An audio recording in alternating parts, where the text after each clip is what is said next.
the standard that the public expects. That's what I expect out of myself, is what the public expects. And I think that's what, defines a quote-unquote grinder. Enchanted Sky Media.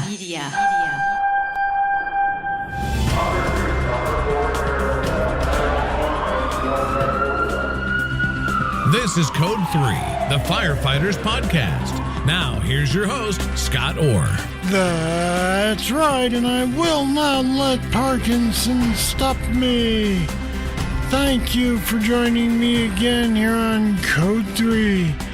This is the show for and about firefighters. We're informing and entertaining members of the fire service, just like you, from coast to coast. Are you a grinder?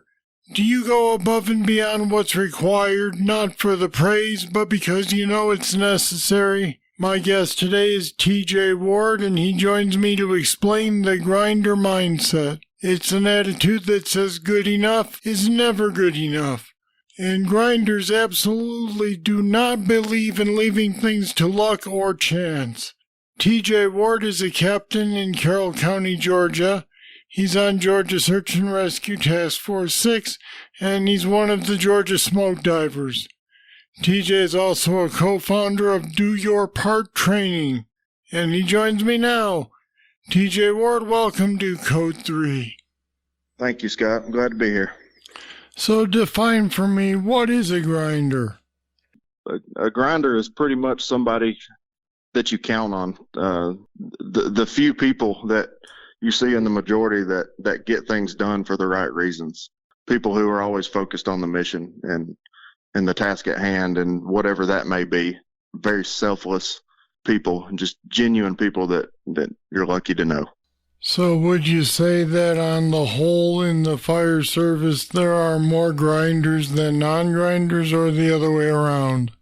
I personally believe that it's the other way around.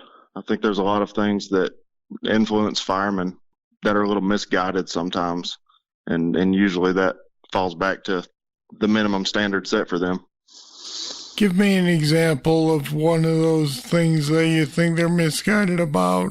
Really the mission and what it's about. And I think it's so easy to lose focus in our line of work with the amount of fires that have gone down, the different sized departments, different call volume, things like that it's so easy to fall into the trap of, it's not going to be me. It's not going to be my department. I'll never have to do that. And it's so easy to lose focus based off of, some of those factors. We just spoke with Andrew Sauter, and this sounds a lot like what he called owning it. Would you agree? Absolutely. Absolutely. So it's an attitude that you either have or you don't. It is. I believe so. And I think anybody can learn it. I'd be lying to you if I told you that I wasn't one of these people that at one point in my career. I think we've all been there. Nobody's perfect. It takes definitely some outside influence and some excellent mentors, to guide you to be the person that you become. So how do you learn it? Do you learn it by example or what? Example is a big one. I myself learned it, for what it's worth, just by branching out of the department that I was in.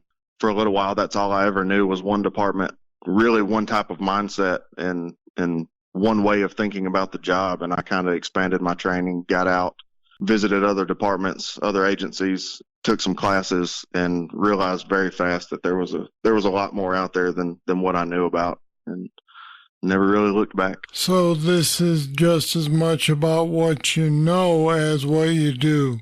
Absolutely.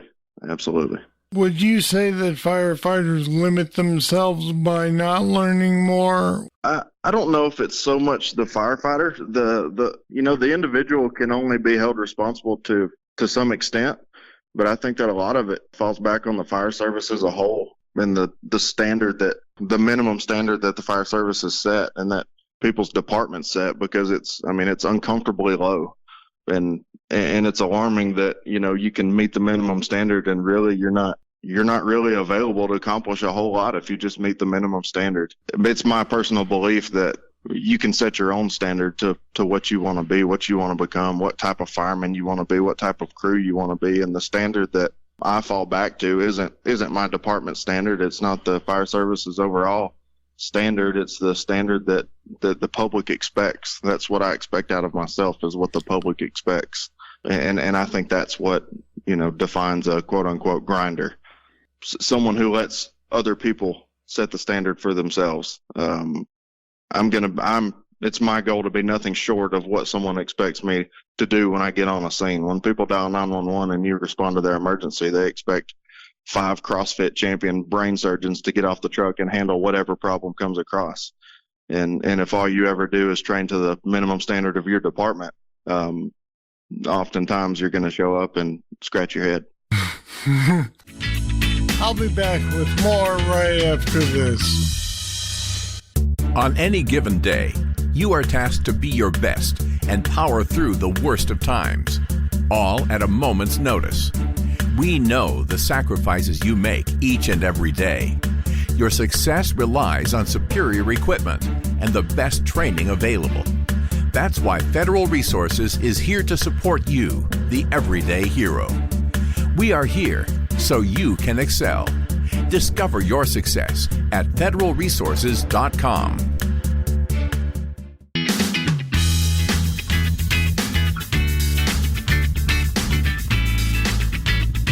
So does that mean we need higher minimum standards? Absolutely.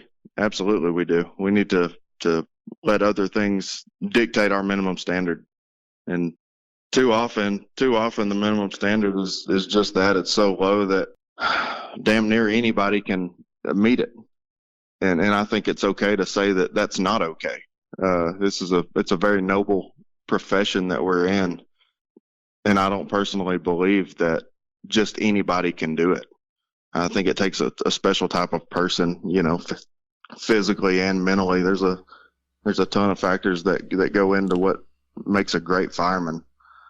And I think often a lot of those are overlooked. Until we have those higher basic standards, then whose responsibility is it to make sure that people grind, for lack of a better word? It all falls back to leadership. I've known some excellent firemen, lieutenants, captains that go above and beyond the minimum standard because they do it for themselves. They see the big picture and they want to be something better, and they are, and it has nothing to do with the leadership in the department. It's no reflection of them whatsoever.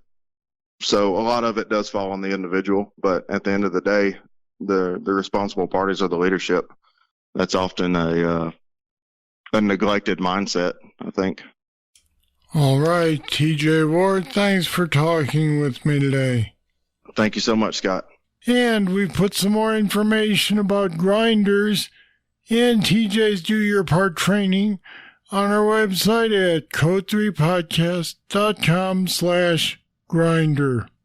Check it out. Here comes your trivia question. At what level must the low air alarm on an SCBA bottle activate? I'll have the answer right after this. If you like Code 3, you'll love the Code 3 Bull Session. It's more discussion with our guests on any topic. Sometimes it's serious. Anywhere from 14 to 18,000 volts of electricity shot into my right hand and exited my right leg and right arm. Spent about 4.5 months in a burn unit. Sometimes it's not so serious. And once again, I refer to the late Chief Brunacini. I can remember when his book first came out, Fireground Command, there were people that were ready to hang him in effigy. And nowadays, we refer to him as St. Bruno. But it's only available to patrons of Code 3. Find out what you've been missing. Go to code3podcast.com/support. Pledge just $10 a month to support Code 3, and you'll get immediate access to all the bull sessions in our library and future interviews as we post them. Become a patron today. Here's the trivia answer. According to NFPA 1981, low air alarms on air bottles must activate when the cylinder reaches 33%. Now that's a 2013 standard. It used to be 25%. All right, that's it. That's all for this edition of Code 3. Thank you for listening. I'll be back next time with more. I hope you'll join me then. I'm Scott Orr, and until then, I'll see you later. Code 3 is a production of Enchanted Sky Media. To get in contact with us, visit code3podcast.com. And if you haven't subscribed yet, you should. Don't miss an episode. Find us at the Apple iTunes Store, Google Play, or wherever you get your podcasts.